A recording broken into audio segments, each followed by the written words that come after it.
It was a cold Tuesday night on March 15, 2024, when Atlantic Airlines Flight 447 took off from New York's JFK Airport heading for London Heathrow. The time was 11:42 p.m. and the massive Boeing 777 was cruising smoothly at 37,000 feet over the dark Atlantic Ocean. Most of the 312 passengers were already sleeping in their seats, unaware of what was about to happen. Before you watch full story, comment below from which country are you watching. Don't forget to subscribe, like and share. Captain Jake Morrison had been flying for 20 years and felt comfortable in the pilot's seat. He checked his instruments while his co-pilot, First Officer Lisa Chin, looked at weather reports for their landing in London. Everything seemed normal until Morrison suddenly grabbed his chest with both hands. "Lisa, something's wrong?" Morrison said as his face turned white and sweat started dripping from his forehead. He tried to reach for his radio but his arm would not move. The experienced captain who had flown thousands of flights suddenly could not control his own body. Chin quickly took control of the plane as Morrison fell forward onto the controls. This made the huge aircraft dip down suddenly and warning alarms started going off in the cockpit.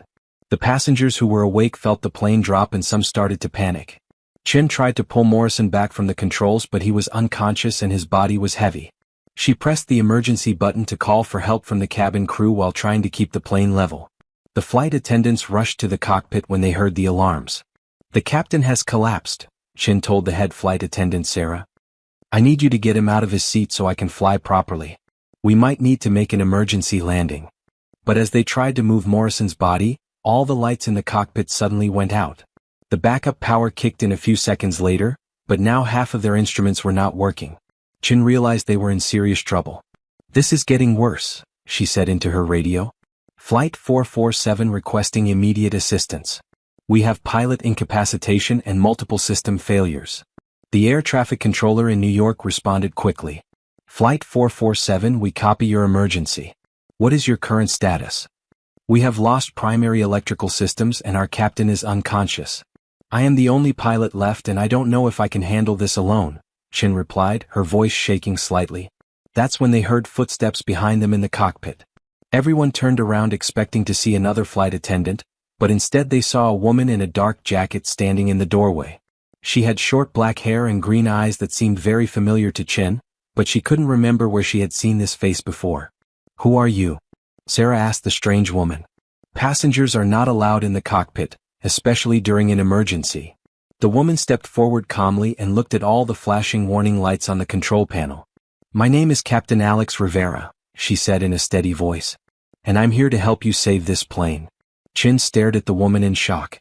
That name sounded very familiar, but it couldn't be possible. Captain Alex Rivera had been declared dead 5 years ago during a military mission. Chin remembered reading about it in the aviation magazines. "That's impossible," Chin said. "Captain Rivera died in 2019 during a classified operation. There was a memorial service and everything." Alex walked over to Morrison's seat and checked his pulse. "He's having a heart attack but he's still alive. We need to get him medical attention, but first we have to land this plane safely." She sat down in the captain's seat and started checking all the instruments like she had been flying this exact plane for years. Her hands moved quickly over the controls and she seemed to know exactly what to do. "I don't understand how you're here," Chin said, still confused. "The military said you were killed when your plane was shot down over enemy territory. They even gave your family a folded flag at your funeral." Alex continued working on the controls while she talked. "That's what they had to tell everyone. The truth is much more complicated. My plane was shot down but I survived the crash. I spent 5 years in enemy territory working undercover for intelligence operations that I can't talk about even now." She managed to get some of the electrical systems back online and the cockpit lights came back on. "I finally made it back to friendly territory last month, but the military wanted to keep my survival secret for national security reasons. They put me on this flight to get me back to the United States quietly." Sarah, the flight attendant, was still suspicious. "If you're really a military pilot, show us some identification." Alex pulled out a military ID card with her photo and handed it to Sarah. The card looked official and had recent dates on it, but Sarah had never seen anything like it before. "This says you're active duty, but it also has some kind of special classification I don't recognize," Sarah said. "That's because I work for a unit that doesn't officially exist," Alex replied. "Right now we need to focus on saving everyone on this plane. We can talk about my story later." Chin looked at the instrument panel and saw that they were still losing altitude slowly. Even if you are who you say you are, we have major problems. Half our systems are down and I'm not sure we can make it to London. Alex studied the controls for a moment. We're not going to London. We need to turn around and head for Boston. It's the closest airport that can handle an emergency landing with a plane this size. But we don't have enough fuel to make it back to the United States, Chin protested. We used up too much fuel already, and with these system failures, we're burning fuel faster than normal. I've done the calculations, Alex said calmly. If we reduce our altitude to 25,000 feet and adjust our speed, we can make it to Boston with about 10 minutes of fuel to spare. It will be close, but it's our best option. Chin was amazed at how quickly Alex had figured out their fuel situation. How do you know so much about this aircraft? This is a commercial Boeing 777, not a military plane. During my 5 years in the field, I had to learn how to fly many different types of aircraft to complete my missions. I spent 3 months learning about civilian planes in case I ever needed to blend in with commercial aviation.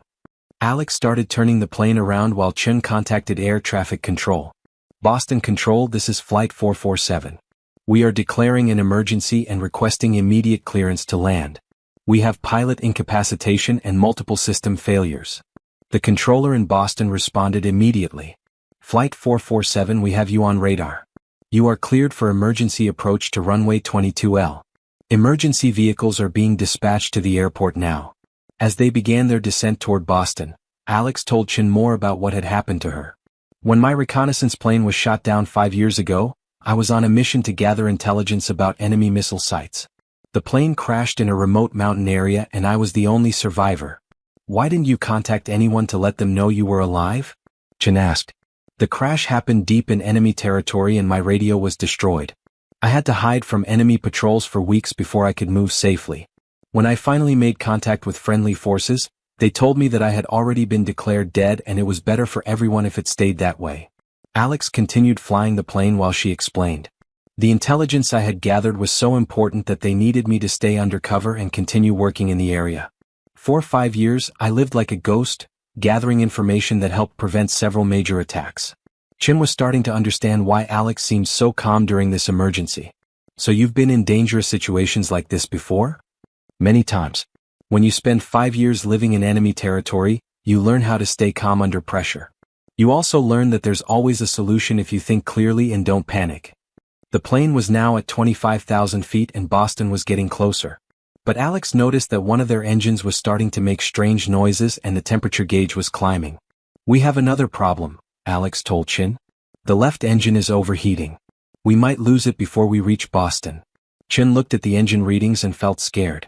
If we lose that engine, can we still make it to the airport? Yes, but we'll have to dump fuel and come in faster than normal. Tell the passengers to prepare for a hard landing. Sarah made an announcement over the intercom. Ladies and gentlemen, this is your head flight attendant. We are experiencing some technical difficulties and will be making an emergency landing in Boston instead of continuing to London. Please remain in your seats with your seatbelts fastened and listen carefully to the safety instructions from the crew. The passengers started to get nervous when they heard this announcement. Some people began crying and others were praying. The flight attendants moved through the cabin helping people prepare for an emergency landing. Meanwhile in the cockpit, Alex was working with controls that were becoming more difficult to manage. The left engine finally quit completely and warning lights were flashing all over the instrument panel. Engine 2 is dead, Alex announced. We're flying on one engine now, but we should still be able to make it to Boston if nothing else goes wrong. Chin watched Alex handle the emergency and was impressed by her skill. I've never seen anyone fly a damaged plane this well. Where did you learn to do this? When you're flying stolen enemy aircraft in hostile territory with bullet holes and damaged systems, you learn to make do with whatever works. This is actually easier than some of the flights I made during my covert operations. Boston was now visible in the distance and the airport had cleared all other traffic to make room for their emergency landing. Alex could see the fire trucks and ambulances lined up along the runway, ready to help if needed. Boston Tower, Flight 447 is 10 miles out and requesting final approach clearance, Alex said into her radio. Flight 447, you are cleared to land. Wind is calm and visibility is good. Emergency crews are standing by. As they got closer to the airport, Alex noticed that their remaining engine was also starting to show signs of trouble. The oil pressure was dropping and the temperature was getting too high. The right engine might quit too, she told Chin. If it does, we'll have to glide the plane to the runway with no power at all. Chin had never been in a situation this dangerous before. Is that even possible with a plane this big? It's been done before. In 2009, Captain Sully landed an Airbus in the Hudson River after both engines failed. Our situation is similar, except we have a runway to aim for instead of water. Just as Alex finished speaking, the right engine made a loud grinding noise and stopped working completely. Now they were flying a 400,000-pound aircraft with no engine power at all, just gliding through the night sky toward Boston Logan Airport. We're committed now, Alex said calmly. No power, no second chances. We either make this runway or we don't. The plane was coming down faster than normal and Alex had to use all her skill to keep it lined up with the runway. Chin watched the altitude drop quickly as the ground got closer and closer. 500 feet, Chin called out as they descended toward the runway. I see the lights, Alex replied, focusing completely on the landing. 300 feet. 200. 100. The plane touched down hard on the runway and bounced twice before Alex managed to get it under control. Without engine power, she had to use the wheel brakes and reverse thrust from the landing systems to slow the heavy aircraft down. The plane rolled down the runway for what seemed like forever before finally coming to a stop just 200 feet from the end. Fire trucks and ambulances immediately surrounded the aircraft as Alex shut down all the remaining systems. Ladies and gentlemen, we have landed safely in Boston, Sarah announced over the intercom. Please remain seated until emergency crews give us permission to evacuate. Chin looked at Alex with amazement. That was incredible. I don't think any other pilot could have saved this plane. We're not done yet, Alex replied. We need to get Captain Morrison to a hospital and make sure all the passengers are okay. Emergency medical teams boarded the plane and immediately began working on Morrison, who was still unconscious but breathing. They carried him off the plane on a stretcher and rushed him to the nearest hospital. The passengers were evacuated safely through the emergency slides and taken to the terminal building where they were given food and hotel rooms while Atlantic Airlines arranged another flight to London. As the last passenger left the plane, Boston Airport security approached Alex with questions. They had been told that she was somehow involved in saving the flight, but her identity was confusing them. Ma'am, we need to see some identification, the security supervisor said. The flight manifest doesn't show anyone named Alex Rivera on board this aircraft. Alex showed them the same military ID card she had shown Sarah earlier. I was traveling under classified orders. You'll need to contact the Pentagon for verification. The supervisor looked at the ID card and made a phone call to his headquarters. After talking for several minutes, he came back with a puzzled expression on his face. This is very unusual, he said. The Pentagon confirms that you are who you say you are, but they also say that according to their records, Captain Alex Rivera has been dead for 5 years. It's complicated, Alex replied. There are things about my situation that I cannot discuss for national security reasons. I'm sure someone from military intelligence will be here soon to explain what they can. Sure enough, 2 men in dark suits arrived at the airport within an hour. They identified themselves as agents from a classified military unit and asked to speak privately with Alex. Chin watched as Alex walked away with the 2 men. She still had so many questions about what had happened and how a supposedly dead pilot had appeared just when they needed her most. The next morning, Chin read in the newspaper that Flight 447 had made an emergency landing due to mechanical problems and pilot illness. There was no mention of Alex Rivera or the fact that someone who had been declared dead had saved over 300 lives. Chin tried to find more information about Alex online, but all the search results just showed old news articles from 2019 about her death during a military mission. It was like the events of last night had never happened. A week later, Chin received a phone call from an unknown number. When she answered, she heard Alex's voice. Lisa, this is Alex. I wanted to thank you for trusting me during the emergency. You helped save a lot of lives that night. Alex, where are you? I tried to find information about you but everything still says you died 5 years ago. What really happened to you? I can't tell you everything but I can say that some military operations require people to disappear from official records. For 5 years, I was working deep undercover in places where even the smallest mistake could have started a war. So you're still alive and working for the military? In a way, yes. But Alex Rivera will always be officially dead. The person you met that night doesn't exist in any government database. Chin was confused. Then how did you end up on our flight? I was being transported back to the United States after completing my final mission. The military put me on your flight because they thought it would be safer than using their own aircraft. They had no idea that you would need my help. Will I ever see you again? Probably not. I'm being reassigned to another classified position that will require me to use a different identity. But I want you to know that meeting you and helping save that plane was one of the most rewarding things I've done in 5 years. Chin heard some voices in the background and Alex's tone became more serious. I have to go now. Take care of yourself, Lisa. And if anyone asks about that night, just tell them that you're not sure how you managed to land the plane safely. Sometimes it's better if heroes remain anonymous. The phone call ended and Chin never heard from Alex again. She kept the secret about what really happened on Flight 447, and whenever other pilots asked her about the emergency landing, she would just say that training and teamwork had saved the day. Captain Morrison recovered from his heart attack and returned to flying 6 months later. He never remembered anything about the final part of the flight and always thanked Chin for saving his life and the lives of all the passengers.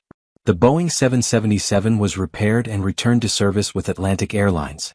The cause of the electrical failures was never officially determined, but mechanics found evidence that someone with advanced technical knowledge had made temporary repairs to critical systems during the flight. Chin continued flying for Atlantic Airlines and eventually became a captain herself. She never forgot the night when a ghost from the past had appeared in her cockpit and saved everyone on board. Sometimes late at night during long flights over the ocean, Chin would wonder if Alex Rivera was still out there somewhere, living under another name and working in the shadows to keep people safe. She hoped that wherever Alex was, she had found some peace after 5 years of living like a ghost. Years later, Chin would read news reports about terrorist attacks that had been prevented and military operations that had succeeded against impossible odds. She would wonder if Alex had been involved in any of these victories, using the same calm determination and incredible skill that had saved Flight 447. The official records still showed that Captain Alex Rivera died in 2019 during a classified military mission. But Chin knew the truth. Sometimes the best heroes are the ones who are never supposed to exist, and the most important victories are the ones that never make the news. The mystery of how a dead pilot had appeared in her cockpit would stay with Chen for the rest of her career. It reminded her that in a world full of classified operations and secret missions, there were people willing to sacrifice everything, even their own identities, to protect others. But the story didn't end there. 3 months after the incident, Chin was called to a secure briefing room at Logan Airport. 2 military officials were waiting for her, along with a woman she didn't recognize at first. First Officer Chin, the senior officer began, "We need to discuss what happened on Flight 447. Some details have come to light that we think you should know." The woman stepped forward and Chin gasped. It was Alex Rivera, but she looked different. Her hair was longer and she was wearing civilian clothes instead of the dark jacket from that night. "Hello, Lisa," Alex said with a small smile. "I know this is confusing, but I wanted to explain more about what really happened to me during those 5 years. Chin sat down, still shocked to see Alex again. "I thought you said we would never meet again." "Things changed," Alex replied. "My handlers decided that keeping everything secret was causing more problems than it solved. They want you to know the full story, or at least as much as they can tell you." The military officer opened a classified file. Captain Rivera's mission in 2019 was to infiltrate a terrorist organization that was planning to attack civilian aircraft. When her plane was shot down, she was actually captured by the group she was investigating. Alex continued the story. "They held me prisoner for 6 months, but I managed to escape and then spent the next 4 years living among them, pretending to be a convert to their cause. I gathered intelligence that helped prevent dozens of attacks on airlines around the world. The information Alex provided saved thousands of lives," the officer added. "But we couldn't let anyone know she was alive because it would have compromised ongoing operations and put other agents at risk." Chin was amazed by what she was hearing. "So when you appeared on our flight, you were finally coming home after 5 years undercover?" "Not exactly," Alex said. "I was actually being transported to a debriefing facility when our flight developed problems. When I heard the emergency announcement, I knew I had to help. I couldn't just sit in the passenger cabin and watch people die when I had the skills to save them." The officer showed Chin some photos from Alex's time undercover. "These are some of the terrorist camps where Alex lived for 4 years. She learned to fly their aircraft, memorized their plans, and even participated in training exercises to maintain her cover. It was the hardest thing I've ever done," Alex admitted. "Every day I had to pretend to hate my own country and support people who wanted to kill innocent civilians. There were times when I wasn't sure I would be able to keep up the act." Chin looked at the photos and saw Alex in different disguises, sometimes with other people who looked like dangerous criminals. "How did you manage to stay sane during all of that?" I focused on the mission and remembered all the lives I was saving. Every piece of information I gathered meant fewer people would die in terrorist attacks. That knowledge kept me going when everything else seemed hopeless. The officer explained more about Alex's work. She identified 23 different plots against civilian aircraft and helped us track down the financial networks that were funding these operations. The intelligence she provided led to the arrest of over 200 terrorists in 12 different countries. But the most important thing was stopping Operation Skyfall, Alex said. They were planning to simultaneously attack 5 major airports on the same day using hijacked planes loaded with chemical weapons. If that attack had succeeded, it would have killed tens of thousands of people. Chin felt chills thinking about what could have happened. When was this attack supposed to happen? Next month, the officer replied. We were able to prevent it because of the intelligence Alex provided, but we had to wait until all the terrorists were arrested before we could bring her back safely. Alex looked tired as she continued her story. The hardest part wasn't the danger or the living conditions. It was knowing that my family thought I was dead and I couldn't contact them. My parents held a memorial service for me, and my sister named her daughter after me because she thought I would never meet her. That's actually why we're telling you this story, the officer said. Alex is going to be reunited with her family next week, but she wanted to thank you first for trusting her during the emergency. You could have refused to let her help and everyone on that plane would have died. Chin shook her head. I should be thanking her. She saved my life and the lives of all those passengers. I was completely out of my depth with that emergency. No, you weren't, Alex said firmly. You kept your head under pressure and you were willing to accept help from a stranger. A lot of pilots would have been too proud or too scared to let someone else take control. The officer showed Chin one more document. This is Alex's official service record. As of today, she's being reinstated to active duty with full honors. She's also receiving the Medal of Honor for her work during those 5 years undercover. But more importantly, Alex added, I'm being assigned to a new program that trains airline pilots to handle terrorist situations. I'll be working with commercial aviation to make flying safer for everyone. Chin was happy to hear this news. So you'll be able to have a normal life again? As normal as possible for someone who's been dead for 5 years, Alex laughed. But yes, I'm looking forward to sleeping in my own bed and eating food that isn't cooked over a campfire. The officer gathered up his files. We need you to sign some documents saying that you'll keep the classified parts of this story secret. You can tell people that Alex helped save the flight, but you can't mention the details about her undercover work. Chin signed the papers without hesitation. Of course. But can I ask one more question? Sure, Alex replied. How did you get into the cockpit that night? The flight attendants said they never saw you leave your seat in the passenger cabin. Alex smiled mysteriously. When you spend 5 years sneaking around terrorist camps, you learn how to move without being seen. Let's just say that airline security has some weaknesses that I hope to help fix in my new job. After the meeting ended, Alex walked with Chen to the parking lot. I wanted to give you something, she said, pulling out a small metal pin. This is a special aviation pin that's only given to pilots who have saved lives under extraordinary circumstances. Chen looked at the pin carefully. It had the image of an eagle with its wings spread and the words, Guardian Angel, engraved below it. I can't take this, Chen said. You're the one who saved everyone. We saved them together, Alex replied. And I want you to remember that sometimes the most important thing a pilot can do is trust their instincts and accept help when it's offered. Chen pinned the badge to her uniform jacket. I'll never forget that night or what you taught me about staying calm under pressure. Just promise me one thing, Alex said as they reached their cars. If you ever find yourself in another emergency situation, remember that there's always a solution if you think clearly and don't give up. And if you ever meet another pilot who needs help, don't hesitate to offer it. Chin promised and the two women hugged goodbye. As Alex drove away, Chin wondered if she would ever see her again or if this would be another mysterious disappearance. But this time was different. A few weeks later, Chin saw Alex's photo in an aviation magazine. The article was about a new anti-terrorism training program for commercial pilots, and Alex was identified as the program director. She was finally able to use her real name and be recognized for her service. The article mentioned that Captain Rivera had survived a plane crash and spent several years working on classified missions before returning to help improve airline security. It didn't give all the details, but it was enough to let people know that she was alive and continuing to serve her country. Chin cut out the article and kept it in her flight bag as a reminder of the night when a ghost had saved her life.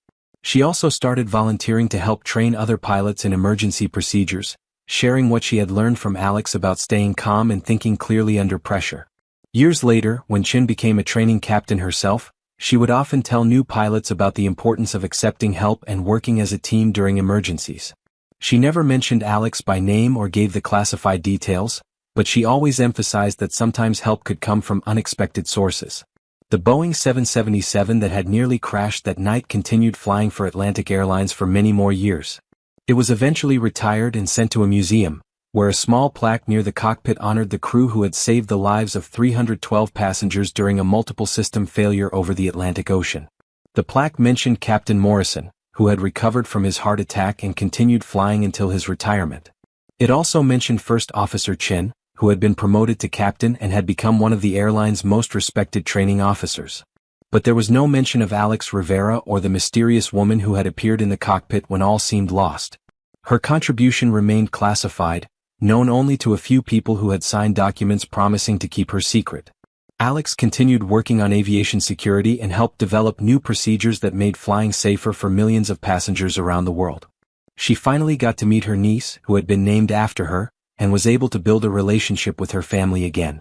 Sometimes late at night, when Alex was reviewing security reports or training materials, she would think about Flight 447 and how grateful she was that her years of sacrifice had prepared her for that moment when people needed her most. The official story would always say that First Officer Chen had saved the flight through quick thinking and excellent training. But Alex knew the truth, that sometimes heroes work in the shadows, and the most important victories are the ones that never make the headlines. And somewhere over the Atlantic Ocean, on quiet nights when the stars are bright and the air is calm, airline pilots still tell stories about the ghost who appeared in a cockpit and saved 312 lives. They don't know her name or where she came from, but they know that she represents the best of what aviation can be: skilled professionals who will risk everything to bring people home safely. 2 years after the incident, Chin received an unexpected visitor at her home in Boston. She was preparing dinner when the doorbell rang, and she opened the door to find a man in his 60s wearing a military uniform covered with medals and ribbons. "First Officer Chin, my name is General Robert Hayes," he said with a serious expression. "I'm the director of the Defense Intelligence Agency. I need to speak with you about Captain Alex Rivera and what happened on Flight 447. Chin invited him inside, wondering why such a high-ranking officer would come to her house personally. The general sat down in her living room and opened a briefcase filled with classified documents. "What I'm about to tell you is highly classified," he began. "But recent events have made it necessary for you to know more about Alex Rivera's true identity and her work for our government." He pulled out a thick file with Alex's photo on the cover. Captain Rivera wasn't just any military pilot. She was part of an elite unit called Ghost Squadron, made up of pilots who officially don't exist. These pilots take on missions that are so dangerous and sensitive that they must be completely cut off from their old lives. Chin looked at the file in amazement. "So there are other pilots like Alex who are supposed to be dead?" 12 of them actually," the general replied. "They work all over the world, infiltrating terrorist organizations, gathering intelligence, and preventing attacks that could kill thousands of people. Alex was one of our best operatives." He showed Chin photos of Alex in various disguises during her 5 years undercover. In some photos she had blonde hair and was dressed like a businesswoman. In others she had dark skin and was wearing traditional Middle Eastern clothing. She learned to speak 5 different languages fluently and mastered dozens of different aircraft types, the general explained. She could blend into any culture and convince people that she was someone completely different. Chin studied the photos carefully.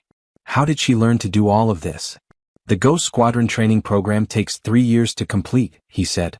"Pilots learn advanced combat techniques, multiple languages, cultural studies, psychology, and survival skills. They also undergo plastic surgery to change their appearance and learn to completely adopt new personalities." He showed Chin a before and after photo of Alex. "This is what she looked like before joining Ghost Squadron, and this is how she appeared after the training program. As you can see, she looked like a completely different person." Chin was shocked by how different Alex looked in the 2 photos. "But when I met her on the plane, she looked like the first photo, not the second one.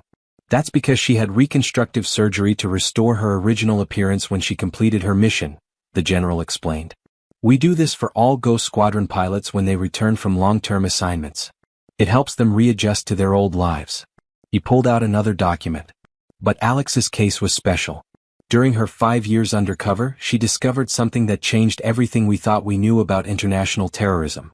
The general opened a map showing terrorist cells around the world. We always thought these groups were separate organizations that occasionally worked together. But Alex discovered that they're actually all controlled by one master organization called the Shadow Network.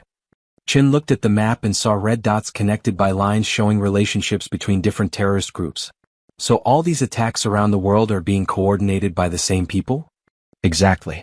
And the Shadow Network was planning something called the Final Dawn, a coordinated attack on aviation systems worldwide that would have grounded every commercial aircraft on the planet for months. He showed Chin technical diagrams of computer viruses and hacking programs. They had developed a way to take control of air traffic control systems and aircraft navigation computers. On the planned attack date, they would have caused hundreds of planes to crash simultaneously. Chin felt sick thinking about what could have happened. How many people would have died? Our estimates suggest at least 50,000 deaths from the initial crashes, and millions more from the economic collapse that would have followed, the general said grimly. The airline industry would have been destroyed and people would have been afraid to fly for decades. He showed Chin photos of Alex meeting with terrorist leaders. She spent 3 years gaining their trust and working her way up to become one of their top operational planners. She was actually put in charge of coordinating the attacks on American airports. That must have been incredibly difficult for her psychologically, Chin said. It nearly broke her, the general admitted. She had to watch these people plan mass murder and pretend to support their goals. She even had to help them with some smaller attacks to maintain her cover, though we always made sure to warn the targets in advance. He pulled out psychological evaluation reports. Alex suffered severe depression and post-traumatic stress during her mission. She was completely isolated from everyone she cared about and had to live every day surrounded by people who wanted to destroy everything she believed in. Chin read some of the reports and saw that Alex had requested to be pulled out of the mission several times, but her handlers had convinced her to stay because she was so close to discovering the Shadow Network's ultimate plan. Why are you telling me all of this? Chin asked. The general's expression became even more serious. Because the Shadow Network discovered that they had been infiltrated. They know that Alex was a spy and they've put out a contract on her life. Every terrorist organization in the world is now looking for her. He showed Chin surveillance photos of suspicious people near Alex's apartment and workplace. We've already intercepted 3 assassination attempts in the past month. We need to move Alex to a secure location, but she's refusing to go into hiding. Why won't she accept protection? Chin asked. She says she's tired of living in the shadows and wants to have a normal life for once. She's also worried that if she disappears again, it will put her family in danger because the terrorists might target them to draw her out. The general closed the file and looked directly at Chin. That's where you come in. Alex trusts you and she values your opinion. We need you to convince her to accept our protection. Chin was surprised by this request. I've only met her a few times. Why would she listen to me? Because you're one of the few people who knows her real story and still treats her like a normal person. Everyone else in her life either thinks she's dead or knows she's a secret agent. You're the only person who just sees her as Alex Rivera, the pilot who helped save your plane. The general gave Chin a secure phone. This will connect you directly to Alex. We need you to call her and arrange a meeting. Try to convince her that going into hiding is the only way to keep everyone safe. Chin took the phone but felt uncertain about getting involved in such a dangerous situation. What if the terrorists find out that I'm helping her? Will they come after me too? We'll provide protection for you and your family, the general assured her. But we need to act quickly. Our intelligence suggests that the Shadow Network is planning a major attack on Alex within the next few days. That evening, Chin called Alex using the secure phone. Alex answered on the first ring as if she had been waiting for the call.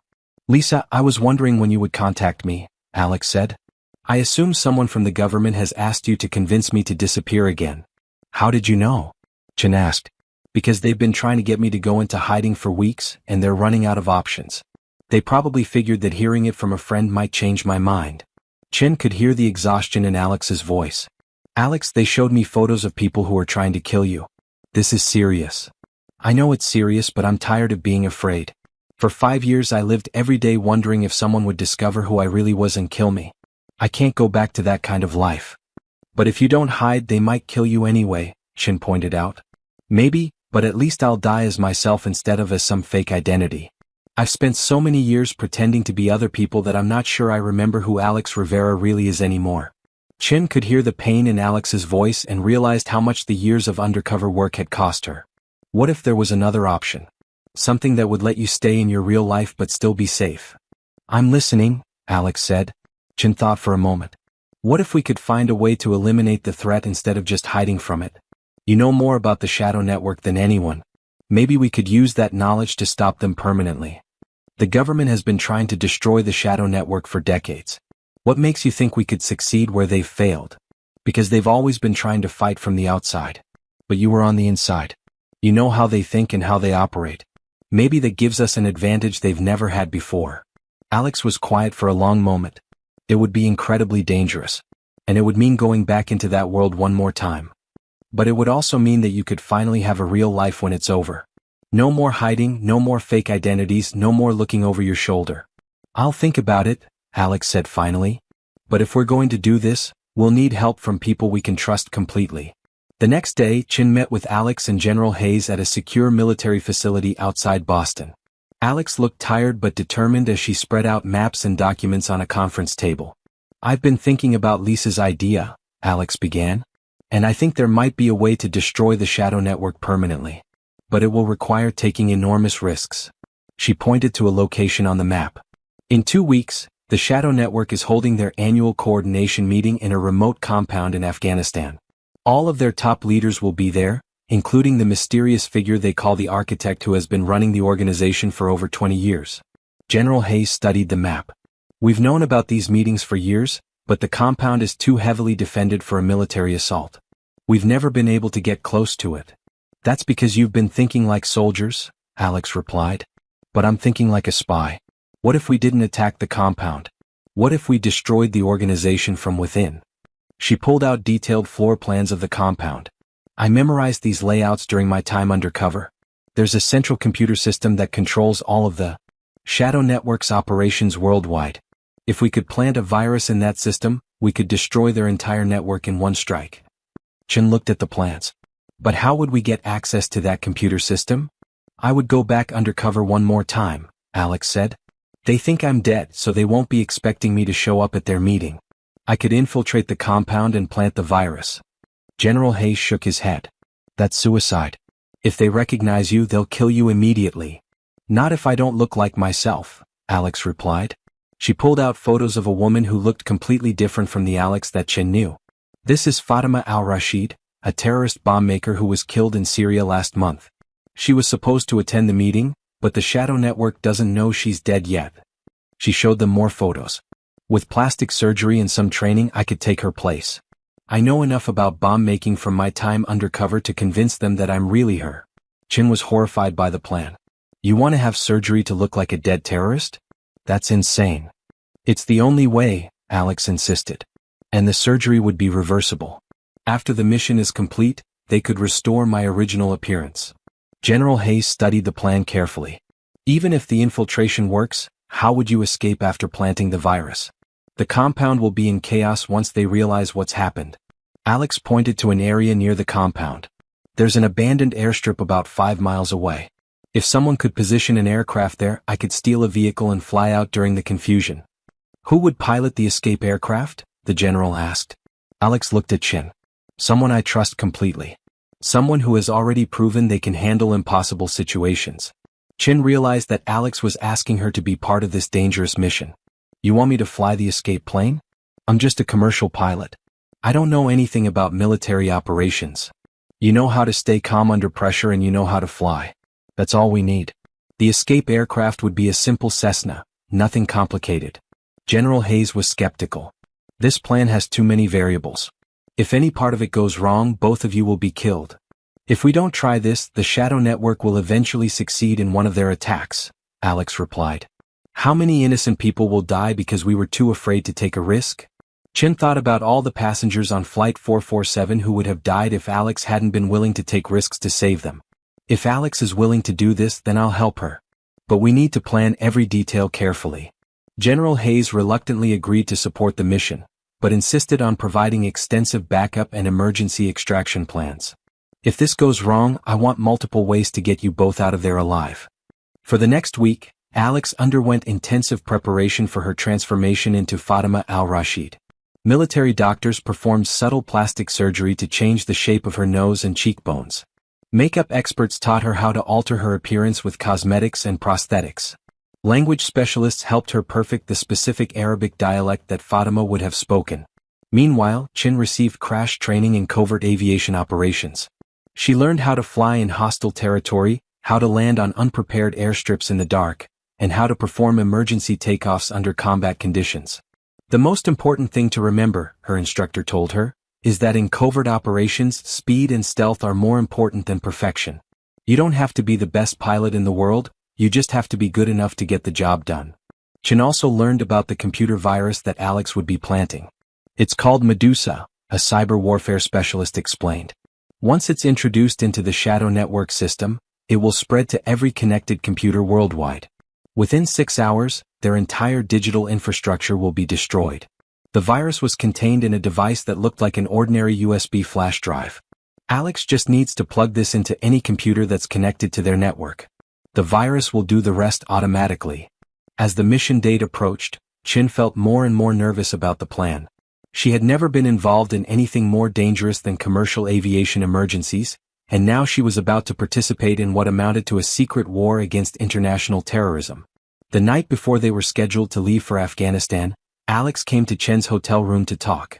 "I want you to know that you don't have to do this," Alex said. "I could find another pilot if you've changed your mind." Chen had been thinking about backing out, but looking at Alex made her realize how important this mission was. "I'm scared, but I'm not going to abandon you. We're a team just like we were on Flight 447. Alex smiled for the first time in weeks. "Thank you. Having you there will make all the difference. I know that no matter what happens, you'll find a way to get us both home safely." They spent the evening going over the mission plan one more time, checking every detail and discussing backup options for different scenarios. Chen had to admit that despite her fears, she was also excited about the opportunity to strike back against the people who had caused so much suffering around the world. "After this is over," Alex said as they finished their planning, "I want to go back to being a normal pilot. No more secret missions, no more fake identities, just flying planes and helping people get where they need to go." "That sounds perfect," Chin replied. "And maybe we could work for the same airline. I think we make a pretty good team." Alex laughed.